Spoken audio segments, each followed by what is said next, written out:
Hello friends, welcome to Mathologic behind. आज हम GATE 2016 linear algebra का क्वेश्चन डिस्कस करेंगे। हमारे पास पहला क्वेश्चन है, let x y z be a basis of R3।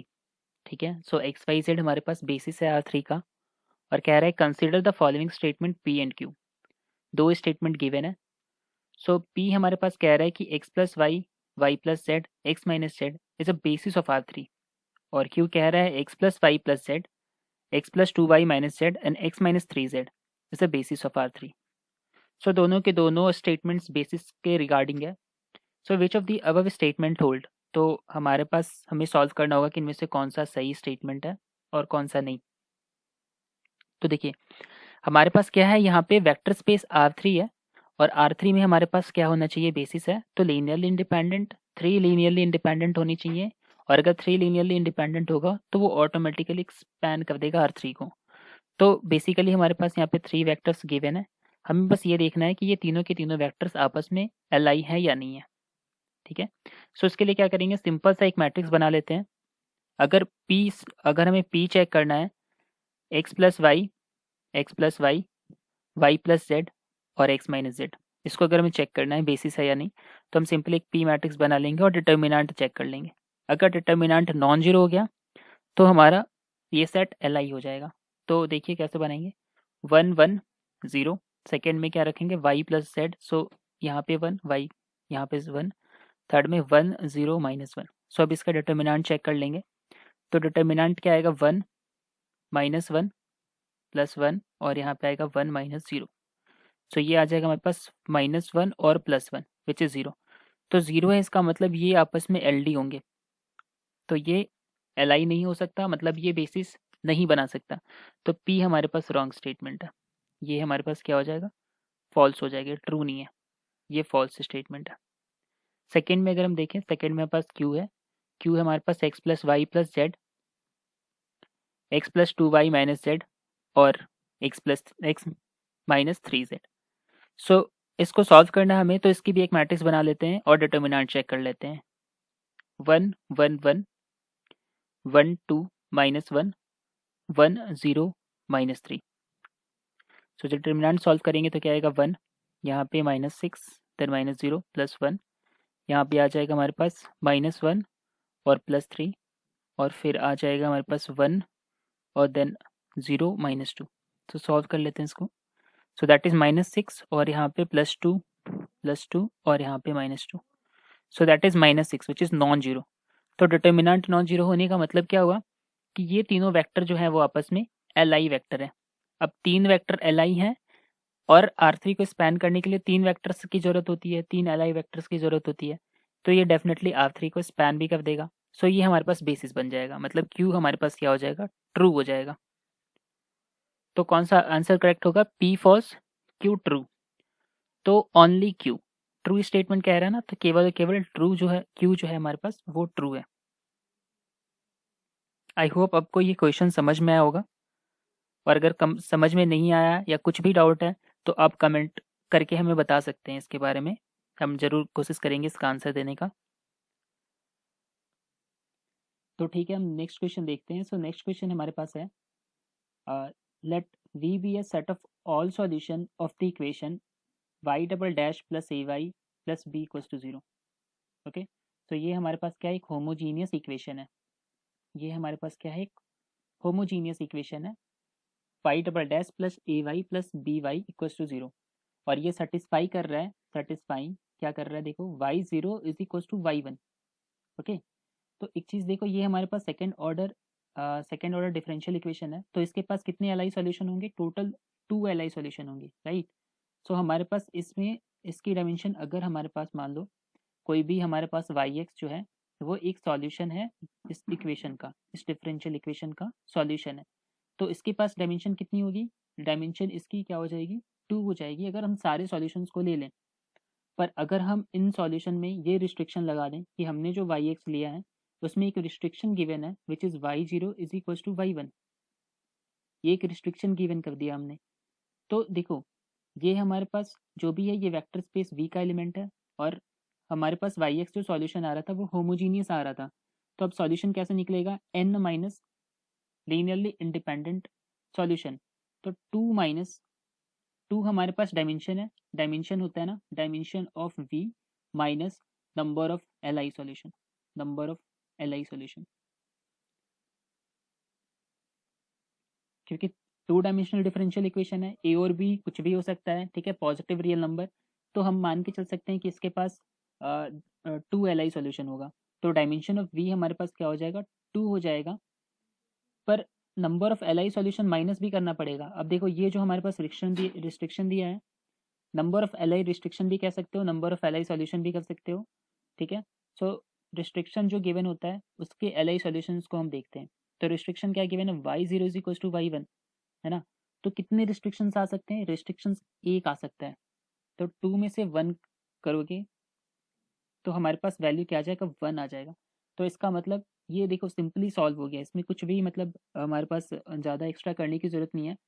आप ए की वैल्यू, बी की वैल्यू, कुछ सब वैल्यू ले करके भी इसको सॉल्व कर सकते हो, पर ये डायरेक्ट ऐसे भी सॉल्व कर सकते हो आप, है ना। तो इसकी वैल्यू क्या हो जाएगी, 1 हो जाएगी, इसकी वैल्यू 1 हो जाएगी, ठीक है। हमने क्या यूज़ किया है, होमोजीनियस सिस्टम का सॉल्यूशन कैसे फाइंड आउट करते हैं उसके कॉन्सेप्ट को यहाँ पे हमने अप्लाई किया और यहाँ से सॉल्यूशन निकाला है, ठीक है। होप आपको ये समझ आ गया होगा, ठीक है। सो हम नेक्स्ट क्वेश्चन की ओर बढ़ते हैं। नेक्स्ट क्वेश्चन है हमारे पास, consider the following statement P and Q. यहाँ पे हमारे पास 2 स्टेटमेंट गिवन है, पी और क्यू गिवन है। पी गिवन है हमारे पास कि एक कोई मैट्रिक्स गिवन है और देन पूछ रहे हैं कि ये मैट्रिक्स सिंगुलर है या नहीं, ठीक है। दूसरे हमारे पास स्टेटमेंट गिवन है कि देयर एग्जिस्ट है unitary matrix which with an eigen values lambda such that lambda जो है वो लेस देन 1 है, मतलब ऐसी यूनिटरी मैट्रिक्स जिसकी आइगन लैम्डा की आइगन वैल्यूज लेस देन 1 है। चलो सॉल्व करते हैं और हमें बताना है कि इनमें से कौन सा स्टेटमेंट ट्रू है, तो ट्रू स्टेटमेंट देखना है। तो अगर पहले को देखेंगे, हमें मैट्रिक्स की सिंगुलैरिटी चेक करनी है ना, सिंगुलर है या नहीं है। तो सिंगुलर के लिए क्या कर लो, डिटर्मिनेंट चेक कर लो, डिटर्मिनेंट अगर 0 है तो मैट्रिक्स सिंगुलर हो जाएगी। तो सबसे पहले इसके डिटर्मिनेंट को कैलकुलेट कर लेते हैं। तो ये हो गया 1, 18 minus 12, then plus 1, 4 minus 9, plus 1, 3 minus 2, okay. So ये आ गया हमारे पास क्या, 6 माइनस 5 और प्लस 1, राइट। तो ये हमारे पास क्या आ गया, 2 आ गया एक्चुअली में, विच इज़ नॉन जीरो। इसका मतलब पहला स्टेटमेंट जो है वो गलत है, क्योंकि m जो होगा वो हमारे पास नॉन सिंगुलर मैट्रिक्स आ जाएगा, m is non singular matrix.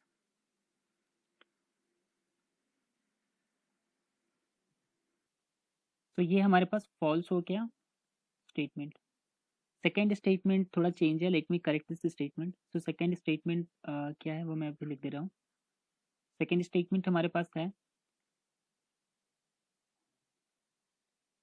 let S be a diagonalizable matrix, S be a diagonalizable matrix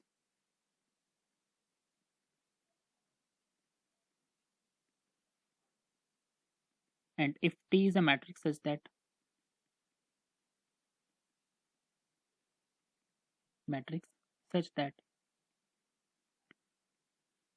S plus 5T is equals to identity, then T is diagonalizable.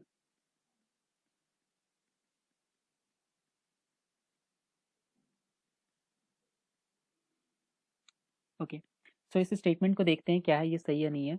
So S हमारे पास क्या given है, S हमारे पास given है diagonalisable matrix, okay.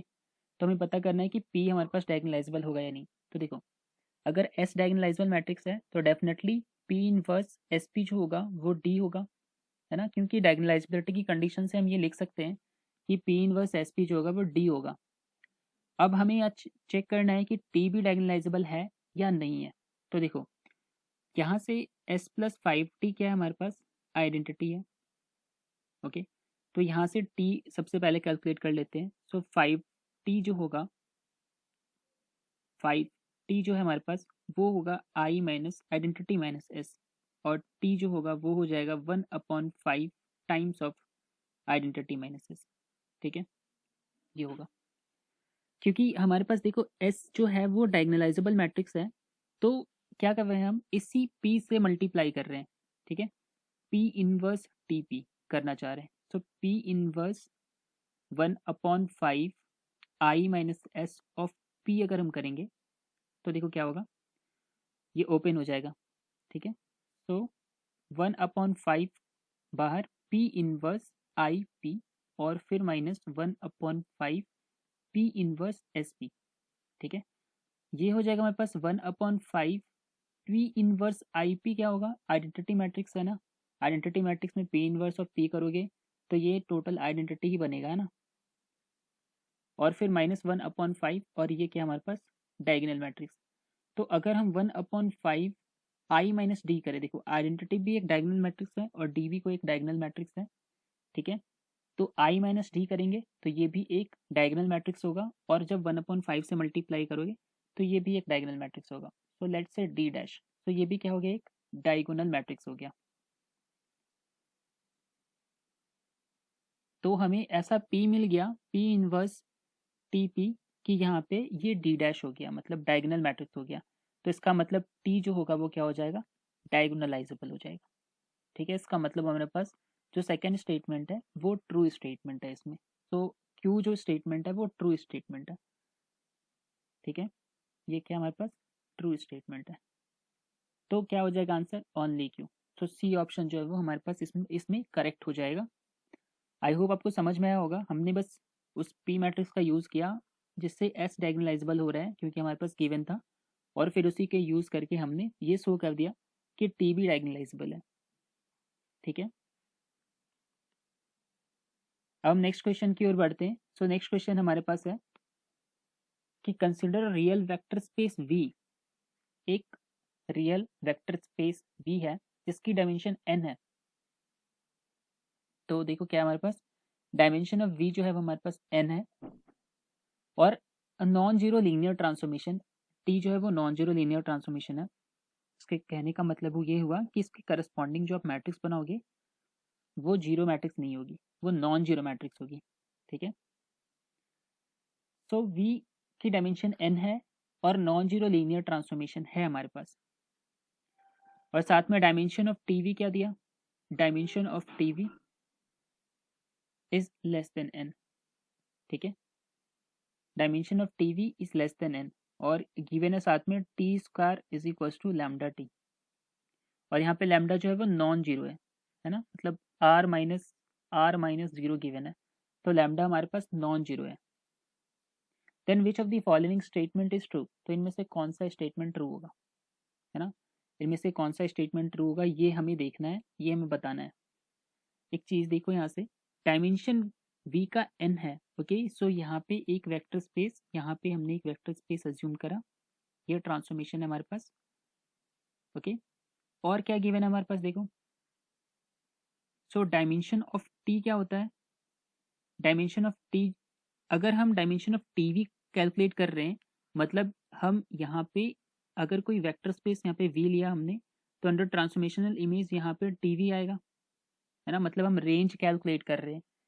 तो dimension of T V अगर अगर less than N है तो इसका मतलब क्या होगा कि रेंज स्पेस ऑफ टी जो होगा वो लेस देन एन होगा, क्योंकि टीवी जो है वो एक्चुअली में रेंज स्पेस का ही सेट होता है, और उसकी डायमेंशन का मतलब वो रेंज स्पेस की डायमेंशन। तो रेंज स्पेस की डायमेंशन मतलब जो आपकी रेंज ऑफ टी है वो लेस देन एन होगा। और रैंक नलिटी थ्योरम से आप क्या कह सकते हो कि null space of T plus rank of T should be equal to dimension of V. Dimension of V क्या हमारे पास एन है, ये लेस देन एन है, तो पक्का नल स्पेस ऑफ टी जो होगा वो ग्रेटर देन इक्वल टू 1 होगा, ठीक है। नल स्पेस जो है वो ग्रेटर देन इक्वल टू 1 होगा। आई थिंक यहाँ तक समझ में आ रहा होगा। सो नल स्पेस जब 1 या 1 से बड़ा है इसका मतलब क्या होगा, zero is an eigen value, एक आइगन वैल्यू जीरो जरूर होगा, है ना, अदरवाइज ये पॉसिबल नहीं हो सकता है। सारी आइगन वैल्यूज नॉन जीरो होंगी तो इसका मतलब मैट्रिक्स जो होगा वो नॉन सिंगुलर मैट्रिक्स होगा, और नॉन सिंगुलर मैट्रिक्स की नलिटी क्या होती है, कर्नल क्या होता है, सिंगलटन जीरो, है ना। तो पक्का एक आइगन वैल्यू जो है वो नॉन जीरो है, जीरो है, और यहाँ पे एक आइगन वैल्यू नॉन जीरो भी है, ये भी गिवन हो रहा है यहाँ से देखो, T square is equals to lambda T से ये गिवन हो रहा है हमारे पास।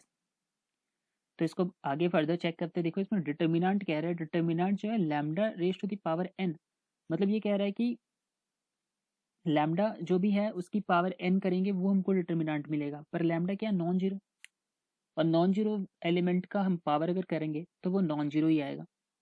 तो इसका मतलब क्या है कि सारी आइगन वैल्यूज नॉन जीरो हो गई फिर तो, पर एक आइगन वैल्यूज हम यहाँ पे क्या फाइंड आउट कर रहे हैं, जीरो। तो पक्का डिटर्मिनेंट क्या है, नॉन जीरो तो नहीं हो सकता, जीरो होगा, इसका मतलब ए जो है वो सही नहीं है हमारे पास, ठीक है। और अगर जीरो आइगन वैल्यूज हो गया तो इन्वर्टिबल भी नहीं होगा मैट्रिक्स, है ना, तो ये भी गलत। थर्ड डी ऑप्शन देखो, डी ऑप्शन कह रहा है lambda is the only eigen value of T, पर जीरो भी तो एक आइगन वैल्यू है, जीरो भी एक आइगन वैल्यू है, लैम्डा भी एक आइगन वैल्यू है ना, तो लैम्डा ही केवल नहीं है, जीरो भी आइगन वैल्यूज है, तो डी भी इनकरेक्ट स्टेटमेंट है, तो हमारे पास बी करेक्ट स्टेटमेंट होगा। कैसे करेक्ट होगा वो भी देख लो, there exist non trivial subspace v1 of v such that t of x is equal to zero. Definitely आपके पास जो नलिटी आ रही है उसी की तो बात कर रहे हैं ना, there exist non trivial subspace जहाँ पे वो जीरो पे मैप हो जाए, तो मतलब आप नल स्पेस की बात कर रहे हैं, और नल स्पेस आपका पक्का नॉन ट्रिवियल है, क्योंकि नल स्पेस जो है वो greater than equal to one है, तो वो नॉन ट्रिवियल सबस्पेस हो जाएगा, तो इसलिए बी करेक्ट आंसर है। आई होप आपको ये क्वेश्चन समझ में आया होगा, अगर कोई भी डाउट है तो आप कमेंट सेक्शन में पूछ सकते हैं, ठीक है। सो हम नेक्स्ट क्वेश्चन की ओर चलते हैं। नेक्स्ट क्वेश्चन है हमारे पास, let C naught is equals to वो सारी सीक्वेंस जो कि रियल नंबर से आ रही हैं और जो जीरो पे कन्वर्ज हो रही हैं, मतलब ऐसी सीक्वेंस, रियल सीक्वेंस जो जिनकी लिमिट जीरो है, वैसे सीक्वेंस का कलेक्शन हमने सी जीरो मान के रखा है, और एम जो है, एम में वैसी सारी सी जीरो की सीक्वेंस ले रहे हैं जो इस इक्वेशन को सेटिस्फाई कर रहा है, ठीक है। तो मतलब क्या हो गया, यहाँ पर हमारे पास एक रिस्ट्रिक्शन है और हमसे पूछा जा रहा है डायमेंशन ऑफ सी जीरो में से M, C zero by M dimension पूछा जा रहा है, तो देखो क्या है, dimension of C zero by M का मतलब क्या हुआ कि सबसे पहले तो आप डायमेंशन ऑफ सी जीरो ले लो और उनमें से एम की डायमेंशन माइनस कर दो, है ना, क्योंकि क्योंकि एम जो है वो एक सबसेट है सी जीरो का, तो इसलिए ये फॉर्मूला आप लगा सकते हो। So dimension of C zero हमें पता नहीं, डायमेंशन ऑफ सी जीरो को सी जीरो रहने देते हैं, तो डायमेंशन ऑफ एम क्या होगा, देखो dimension of C zero minus number of L I restriction, है ना, so dimension of C zero minus number of L I restriction, L I restriction L I solution, ठीक है। सो क्या होगा, देखो dimension of C zero minus dimension of C zero, और L I restriction कितने हैं टोटल, एक ही L I restriction है ना, एक ही इक्वेशन है ना यहाँ पे, तो इसलिए यहाँ पे एक ही एल आई रिस्ट्रिक्शन हुआ, तो माइनस वन, तो टोटल सॉल्यूशन क्या आ जाएगा, वन आ जाएगा, तो आप यहाँ पे वन लिख सकते हो। तो ये हमारे पास इस क्वेश्चन का सॉल्यूशन आ जाएगा, जो कि बहुत ईजी क्वेश्चन है, देख सकते हो बहुत आराम से हम कह सकते हैं इस क्वेश्चन को, number of L I restriction ही तो देखना है, क्योंकि अगर आप देखोगे इसमें से x one x two x ten तक अगर सम जीरो है, तो किसी भी नाइन एलिमेंट को अगर आप प्लेस करते हो आर्बिट्ररी, तो ऑटोमेटिकली आपका एक जो है प्लेस हो जाएगा, है ना, क्योंकि एक्स वन को हम क्या लिख पाएंगे, minus of x two minus of x three and so on minus of x ten, तो अगर एक्स टू से लेके एक्स टेन आप डिसाइड कर लेते हो तो एक्स वन ऑटोमेटिकली डिसाइड हो जाएगा, तो एक ही रिस्ट्रिक्शन है बस, है ना, मतलब आप यहाँ पे कर सकते हो solution minus number of L I restriction, तो आपके पास एक वन आंसर आ जाएगा, ठीक है। सो हम नेक्स्ट क्वेश्चन की ओर चलते हैं। नेक्स्ट क्वेश्चन हमारे पास, let M is equals to a b c b d e c e f be a real matrix. एक क्या है हमारे पास, रियल मैट्रिक्स गिवन है with eigenvalues one zero and three, तो एक्चुअली में हमारे पास टोटल है सारी की सारी आइगन वैल्यूज गिवन हो गई, मैट्रिक्स थी थ्री क्रॉस थ्री की, a b c b d e और सी ई एफ, ठीक है, थ्री क्रॉस थ्री की मैट्रिक्स थी हमारे पास, और आइगन वैल्यूज में भी पता चल गई which is one zero and three, है ना, ये आइगन वैल्यूज पता चल गई। So if the eigen vectors corresponding to one and zero are this and this. देखो अब आइगन वेक्टर्स भी हमें दे दिया गया और फिर पूछ रहा है 3f की वैल्यू बताओ, मतलब 3 ऑफ f की वैल्यू क्या आएगी ये हमें फाइंड आउट करना है।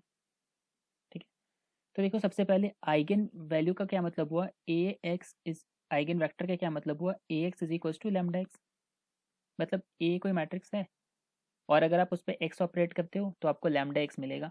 तो अगर हम फर्स्ट जैसे हमारे पास 1 गिवन है आइगन वैल्यूज, इसके करस्पॉन्डिंग देखें तो ए टाइम्स ऑफ 1 1 1, क्योंकि ट्रांसपोज है तो आप ट्रांसपोज में लिख सकते हो, is equal to 1 times of x.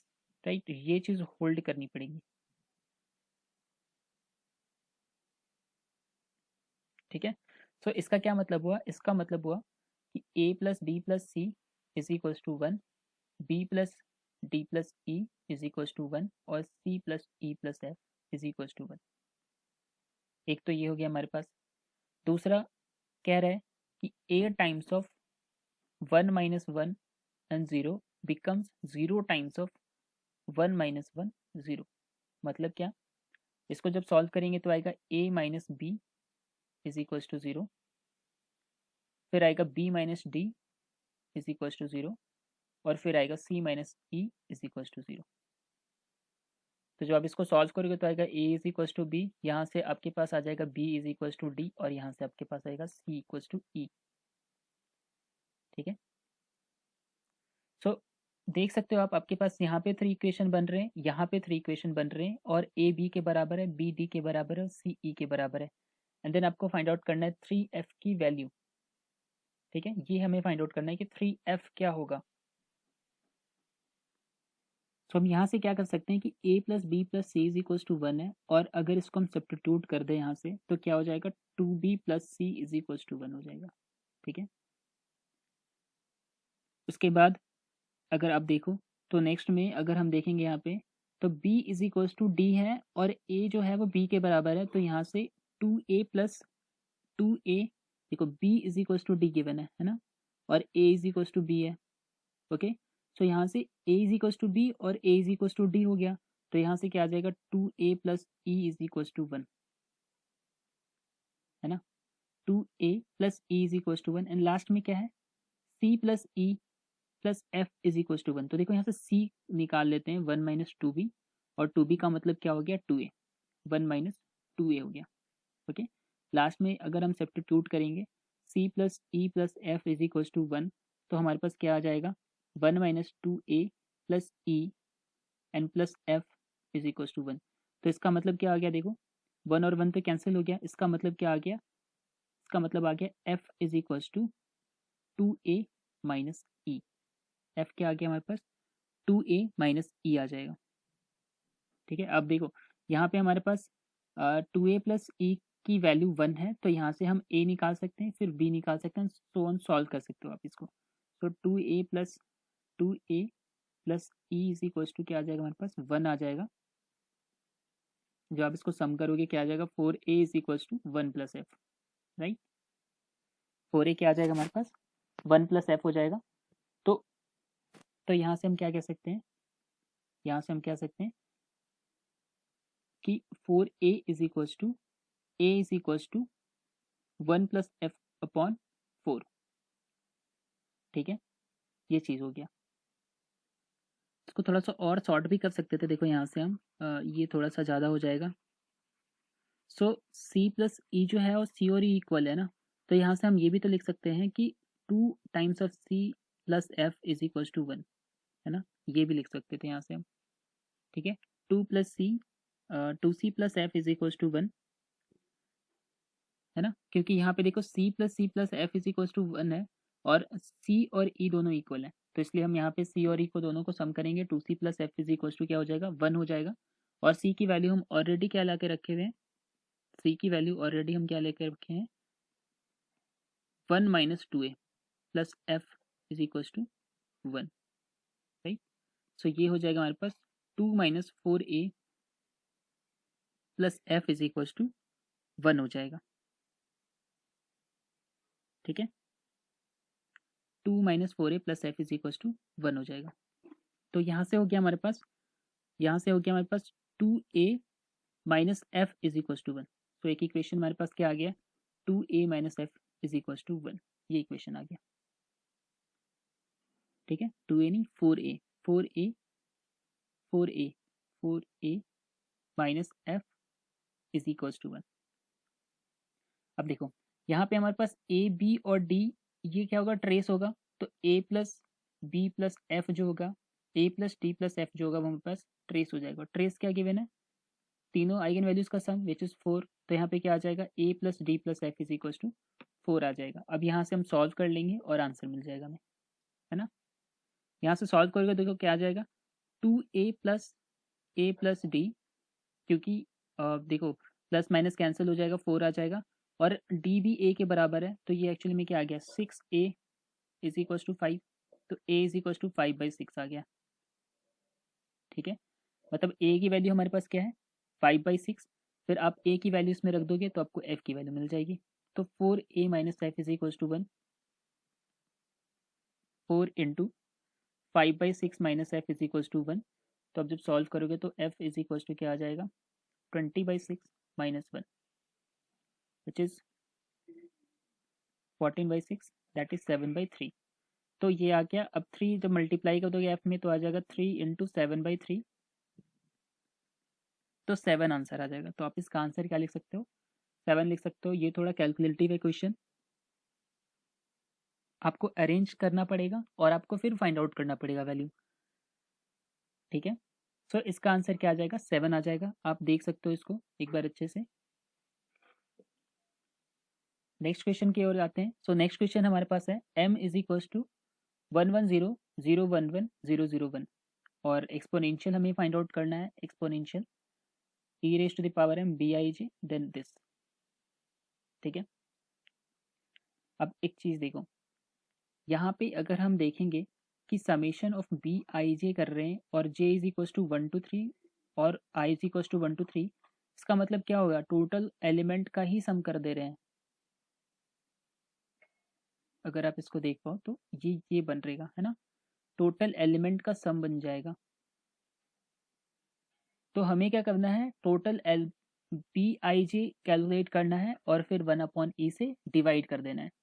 तो ये इसके बराबर आ जाएगा, है ना। तो हमें एक्सपोनेंशियल एक्चुअली में निकालना है इस एम मैट्रिक्स का। तो कैसे निकालेंगे, देखो एम मैट्रिक्स में एक चीज़ है कि ये 1 1 0 0 1 1 और 0 0 1 है।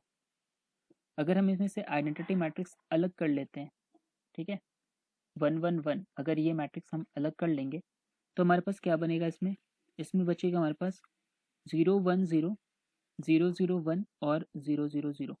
अब ये एक नीलपोटेंट मैट्रिक्स बन गया और ये एक आइडेंटिटी मैट्रिक्स बन गया। सो अब हमें काफ़ी आसानी होगा इसको फाइंड आउट करने में, ठीक है। देखो कैसे, so e raise to the power m का क्या मतलब हुआ, e raise to the power i plus n का मतलब क्या हुआ, e raise to the power i into e raise to the power n। E raise to the power i का क्या मतलब हुआ, i plus i square upon factorial 2, ठीक है। सबसे पहले ये हमारे पास क्या आ जाएगा, आइडेंटिटी एक बाहर पहले आ जाएगा, फिर हम एक्सपेंशन लगाएंगे ना, ऐसा कुछ आ जाएगा, है ना। तो जब आप आइडेंटिटी करोगे तो आइडेंटिटी मैट्रिक्स ही आएगा। तो हर जगह पे क्या आएगा, आइडेंटिटी का क्यू करोगे, आइडेंटिटी का स्क्वायर करोगे तो हर जगह पे क्या आएगा, आइडेंटिटी की मैट्रिक्स आएगी।